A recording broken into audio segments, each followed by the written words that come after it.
በ21ኛው ክፍለ ዘመን የጂኦፖለቲካ ትዕይንት ውስጥ እንደ ኤርትራ ምስጢራዊና አነጋጋሪ የሆነ ተዋናይ ማግኘት አስቸጋሪ ነው። በአፍሪካ ቀንድ የምትገኘውና ለዓለም አቀፉ የንግድ መስመር ወሳኝ የሆነውን የባብ-ኤል መንደብ በር ከሚቆጣጠሩ ሀገራት አንዷ የሆነችው ይህች 6 ሚሊዮን ሕዝብ ያላት ሀገር በአንዳንዶች የአፍሪካዋ ሰሜን ኮሪያ፣ በሌሎች ደግሞ የቀይ ባህር ስትራቴጂካዊ መልህቅ እየተባለች ትጠራለች። ለብዙ አስርት ዓመታት በዋሽንግተንና በአስመራ መካከል ያለው ግንኙነት በዝምታ በጥርጣሬና በከባድ ማዕቀቦች የታጠረ ነበር። ሆኖም ከሰሞኑ የተሰማው ዜና አንድ ትልቅ ለውጥ እየተከሰተ መሆኑን ይጠቁማል። አሜሪካ በቀይ ባህር ዳርቻ ቁልፍ ቦታ ላይ በምትገኘው በኤርትራ ላይ የጣለቻቸውን ማዕቀቦች ልታነሳ መሆኗን የሚያመለክት የአሜሪካ መንግሥት ውስጣዊ ሰነድ ስለማየቱ ሮይተርስ የዜና ወኪል ዘግቧል። እዚህ ጋር የሚነሳው ጥያቄ ለምን አሁን የሚለው ነው። የአሜሪካ የኤርትራን ማዕቀቦች ማንሳት ለሀገሪቱ ይዞላት የሚመጣው በረከት ምንድን ነው? በዚህ ውስጥስ የኢትዮጵያ ዕጣ ፈንታ ላይ ምን ያስከትላል?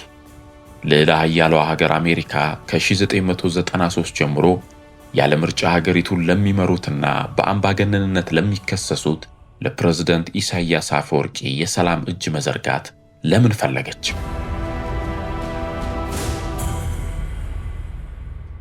የወደፊቱን ለመረዳት መጀመሪያ ወደ ኋላ መመለስ ይኖርብናል።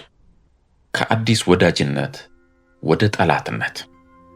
ለ30 ዓመታት የተካሄደውን ደም አፋሳሽ ጦርነት መጠናቀቅ ተከትሎ በኤርትራ ሕዝባዊ ነጻነት ግንባር መሪነት ኤርትራ ከኢትዮጵያ ጋር ፍቺ ፈጸመች።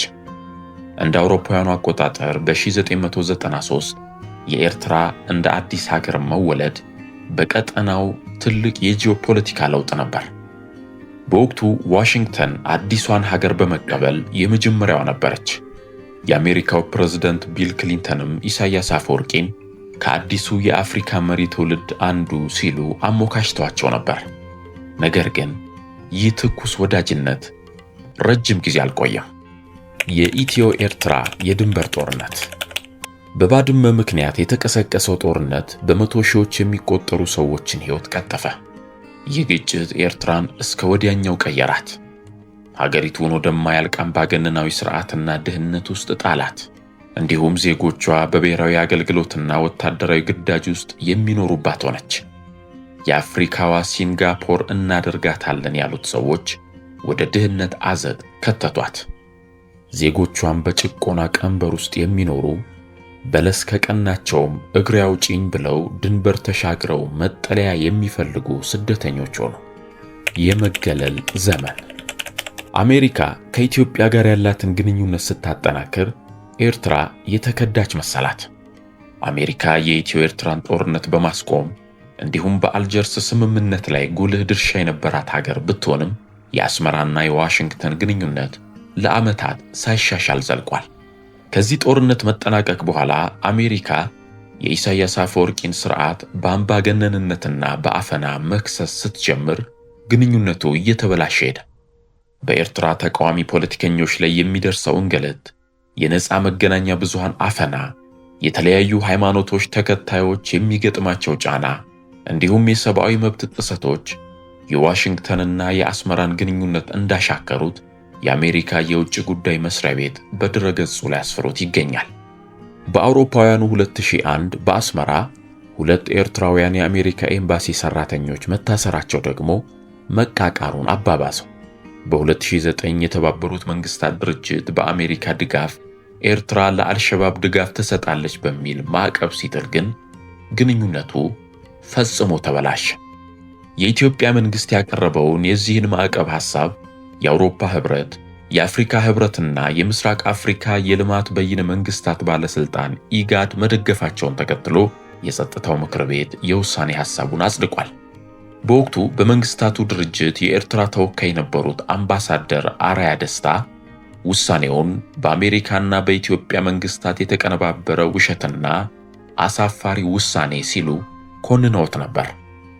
በሶማሊያና ኤርትራ ለዓመታት ምርመራ ከተካሄደ በኋላ አስመራ ለአልሸባብ ታጣቂዎች ድጋፍ መስጠቷን የሚያሳይ እርግጠኛ መረጃ አልተገኘም በሚል የተጣለው ማዕቀብ ከ9 ዓመታት በኋላ በአውሮፓውያኑ 2018 ተነስቷል። በዚህ ማዕቀብ መነሳት ላይ የኢትዮጵያ ሚና ትልቅ ነበር። ሆኖም የቅርቡ የትግራይ ጦርነት ኤርትራን ለሌሎች ማዕቀቦች ዳረጋት። የትግራይ ቀውስና የ2021 ማዕቀቦች እንደ አውሮፓውያኑ አቆጣጠር በ2018 በጠቅላይ ሚኒስትር አብይ አህመድና በፕሬዝዳንት ኢሳያስ አፈወርቂ መካከል የተደረገው የሰላም ስምምነት አዲስ የለውጥ ምዕራፍ ይመስል ነበር። ጠቅላይ ሚኒስትር አብይን ለኖቤል የሰላም ሽልማትም አብቅቷቸዋል። ሆኖም ይህ ሰላም ለሌላ ማዕበል መነሻ ሆነ። በ2020 በሰሜን ኢትዮጵያ ጦርነት ሲቀሰቀስ የኤርትራ ጦር የኢትዮጵያን የፌዴራል መንግሥት ለመደገፍ በሚል ድንበር ተሻግሮ ገባ። ይህም ድርጊት አሜሪካና አጋሮቿን አስቆጣ። የአሜሪካ የውጭ ጉዳይ መስሪያ ቤት በድረገጹ ባሰፈረው መግለጫ ከሰሜን ኢትዮጵያ ጦርነትና በኢትዮጵያ ውስጥ ከተፈጸሙ የሰብአዊ መብት ጥሰቶች ጋር በተያያዘ በ2021 ኤርትራ ላይ በጆ ባይደን ፕሬዝደንታዊ ትዕዛዝ አማካኝነት ማዕቀቦች መጣላቸውን አብራርቷል። የአሜሪካ ማዕቀብ ትኩረቶች እነማን ናቸው? የአሜሪካ መንግሥት ማዕቀብ የተጣለው በ4 የኤርትራ ተቋማትና በ2 ኤርትራውያን ባለሥልጣናት ላይ ነው። በወቅቱ ኤርትራውያኑ ተቋማትና ግለሰቦች ማዕቀብ የተጣለባቸው ለኢትዮጵያ ደህንነትና አንድነት ስጋት በመደቀናቸው ነው ተብሏል። ባለሥልጣናቱ የኤርትራ ብሔራዊ ደህንነት ኃላፊ ብርጋዴር ጄኔራል አብርሃ ካሳና የኤርትራ ገዢ ፓርቲ የምጣኔ ሀብት አማካሪ ሀጎስ ገብረ ሕይወት ወልደ ኪዳን ናቸው። የኤርትራ ኃይሎች በግጭቱ ውስጥ በኢትዮጵያ በጭፍጨፋ በዝርፊያና ወሲባዊ ጥቃት ተጠያቂ ናቸው ተብሏል። የኤርትራ መከላከያ ኃይል ላይ ማዕቀብ የተጣለው ከዝርፊያ፣ ከወሲባዊ ጥቃት፣ ከንጹሐን ግድያና ሰብአዊ እርዳታን ከማስተጓጎል ጋር በተያያዙ ክሶች መሆኑም ተገልጿል። ፕሬዝዳንት ኢሳያስ አፈወርቂ የሚመሩት የኤርትራ ብቸኛው ፓርቲ የሆነው ገዢው ፓርቲ ማዕቀብ የተጣለበት በቀጥታ ለመከላከያ ኃይሉ በሚያስተላልፋቸው ትዕዛዞች ምክንያት መሆኑም ተመልክቷል። በተጨማሪም የገዢው ፓርቲ ንብረት የሆነው ህድሪ ትረስትና ሬድሲ ኮርፖሬሽንም በማዕቀቡ ውስጥ ተካተዋል። በአውሮፓውያኑ ነሐሴ 2021 ላይ የአሜሪካ ግምጃ ቤት አስከትሎ ባወጣው መግለጫ ላይ የኤርትራ ጦር ኃይል ኤታማዦር ሹም ጀነራል ፊሊጶስ ወልደ ዮሐንስ የጅምላ ግድያ፣ ዝርፊያና ወሲባዊ ጥቃትን ጨምሮ ከሰብአዊ መብት ጥሰቶች ጋር በተያያዘ ማዕቀብ እንደተጣለባቸው አስታውቋል። ጀነራል ፊሊጶስ በአሜሪካ ውስጥ ባላቸው ንብረትና ገንዘብ ላይ እንዲሁም ሌሎች ጥቅማ ጥቅሞቻቸው ላይ ነው ዕቀባ የተደረገባቸው።